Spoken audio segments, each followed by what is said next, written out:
মামলা রেকর্ড করার না করার মূল কারণটা কি? না করার মূল কারণ আমরা টাকা দিতে পারিনি, এই জন্যই ভাই। আচ্ছা। টাকা চাইছিল আমাদের, আমরা টাকা দিতে পারিনি। টাকা চাইছিল কে?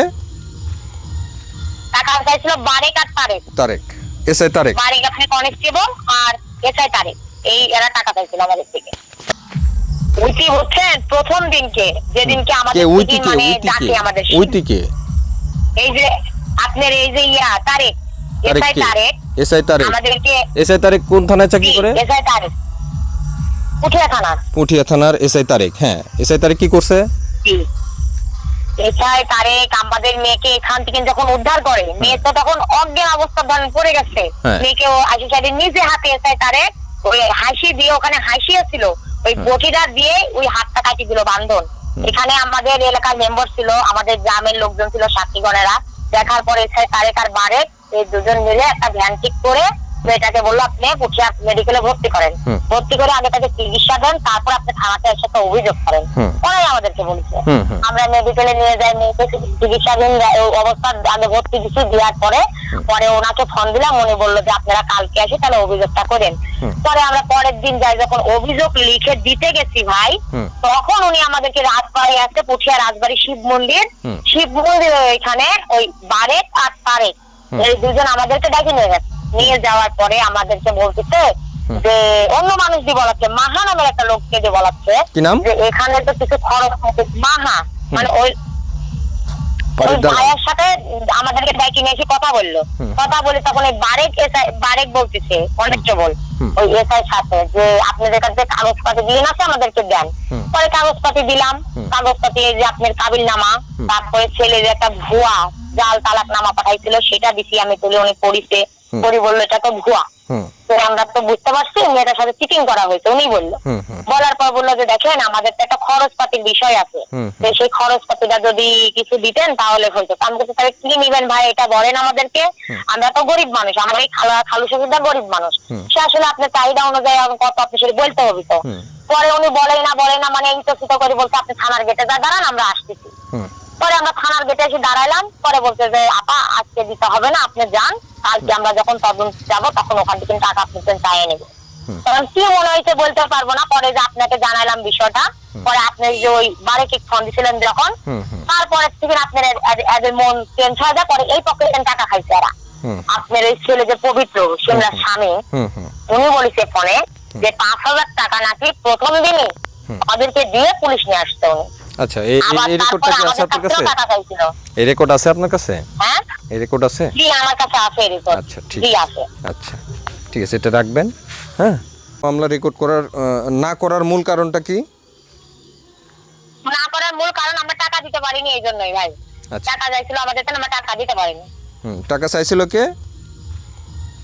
টাকা চাইছিল বারেক আর তারেক। তারেক, এসআই তারেক। বারেক আপনি কনস্টেবল আর এসআই তারেক, এই এরা টাকা চাইছিল আমাদের থেকে। আচ্ছা ধন্যবাদ, ঠিক আছে আমি দেখি এটা নিয়ে।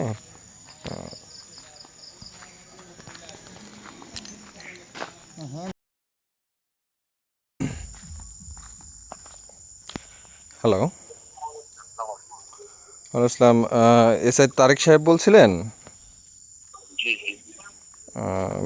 আপনি কি এই পুঠিয়া থানায় আছেন না? পবিত্র এবং ওই যে সামাদ এটার অভিযোগকারী, তার বাবা হচ্ছে, তার মেয়ে হচ্ছে শিমলা। তো এই অভিযোগটা কি আপনার উপরে আছে? আপনি তদন্ত করেছেন? আচ্ছা ভাই, বিষয়টা কি বলেন তো?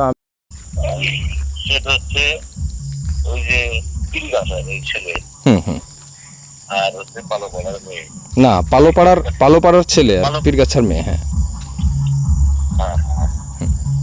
পালোপাড়ার হচ্ছে ছেলে আর পীরগাছার মেয়ে। হ্যাঁ হ্যাঁ, এরা হচ্ছে প্রায় 3-4 বছর আগে তাদের প্রেমের সম্পর্ক ছিল। অনৈতিক কাজ করার সময় তারা দুজনে ধরা খায়। ধরা খাইলে সমাজের লোকজন তাদেরকে ধরে বিয়ে দিয়ে দেয়। তারপরে ছেলের বাবা, ছেলের মা ওই ছেলের বউকে মেনে নেয়নি, তাদের এই বিয়ে মেনে নেয়নি। না নিয়ে তাকে বাড়ি তার উঠতে দেয়নি। আর এই ছেলে এবং মেয়ে ঢাকা গাজীপুরের দিকে চলে যায়। সেখানে যায় 3-4 বছর যাবৎ গার্মেন্টসে চাকরি করে। এই চাকরি করা অবস্থায় তাদের স্বামী স্ত্রীর মধ্যে মনোমালিন্য হয়। তারা এক অপরের কাছ থেকে আলাদা হয়ে যায়। তাদের মধ্যে যোগাযোগ বন্ধ হয়ে যায়। হুম পরে মেয়ে শ্যামলা হুম, হুম, মনে করছিলাম, হুম সিমলা আদালতে যায় একটা যৌতুক নিরোধ আইনে 3 ধারায় মামলা করছে। হুম হুম এই কাগজপত্র দেখলাম, এই মামলার ডেট আগামী মাসের 6 তারিখে। হুম হুম ইন দ্য মিন টাইম এই মেয়ে 2-3 দিন আগে ছেলের বাড়িতে গিয়ে অনশন করে হুম হুম যে আমাকে ওখানে থাকতে হবে, আমাকে স্বীকৃতি দিতে হবে।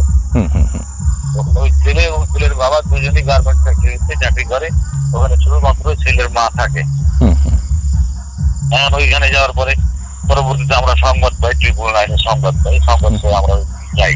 হুম হুম গেলে পরে ওই মেয়ের 2 পা একটা চিকন রশি দিয়ে চকির পায়ের সাথে বাঁধা অবস্থায় পাইলাম, এবং তার 2 হাত একটা চিকন সুতা দিয়ে বাঁধা আছে। আচ্ছা আচ্ছা এটাও একটু জোর খাটাইলে সুতাটা ছিঁড়ে যাবে। হুম হুম আর পাশে একটা হাঁসুয়া রাখা, হুম হুম এই অবস্থায় পাইলাম। পাওয়ার পরে আবার তখন একটু বকাবকি করলাম যেভাবে বেঁধে রাখি।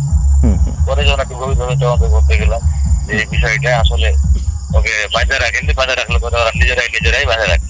হুম ওর একটা ওই চাচাতো বোন না কেমন খালাতো বোন একটা আত্মীয় আছে ওই জায়গায়। হুম হুম তো যাই হোক, এই বিষয়ে যথেষ্ট সন্দেহ আছে, ভাই তাকে তার শ্বশুর বাড়ির লোকই বাঁধা রাখুক আর তার নিজের বাড়ির লোকই বাঁধা রাখুক, তার বাঁধা অবস্থায় পাই। হুম হুম হুম পরে তাদেরকে অভিযোগ দিতে বললাম, অভিযোগ নিয়ে আমি আবার ওখানে ঘটনাস্থলে পার্শ্ববর্তী বাড়ির সব জিজ্ঞেস করলাম, আরো 2 জন পুরুষ মানুষের নামে অভিযোগ দিছে। হুম হুম হুম তো এই বিষয়ে কোনো তথ্য পেলাম না।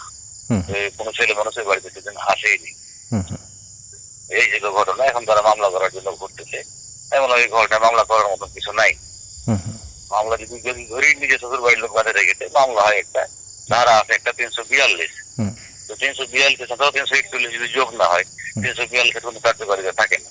আর যদি প্লেস অফ অকারেন্স যদি অন্য জায়গায় হতো তাহলে হয়তো তাকে অন্য জায়গা থেকে আটক করে নিয়ে এসে ওখানে বাজারে রেখেছে, তাহলে বিষয়টা ঠিকঠাক মতো হয়। আমি বলি, বলে কোর্টে যখন কেউ মামলা করার জন্য আর্জি করে, মানে তাৎক্ষণিক মামলাটা আমলে গ্রহণ করে। হুম আর থানায় যদি মামলা আছে, মামলাটা প্রি ইনভেস্টিগেশন হয়, বুঝছেন? হুম হুম প্রি ইনভেস্টিগেশনে মামলা মেডিক দেখার পরেই মামলা রুজু হয়।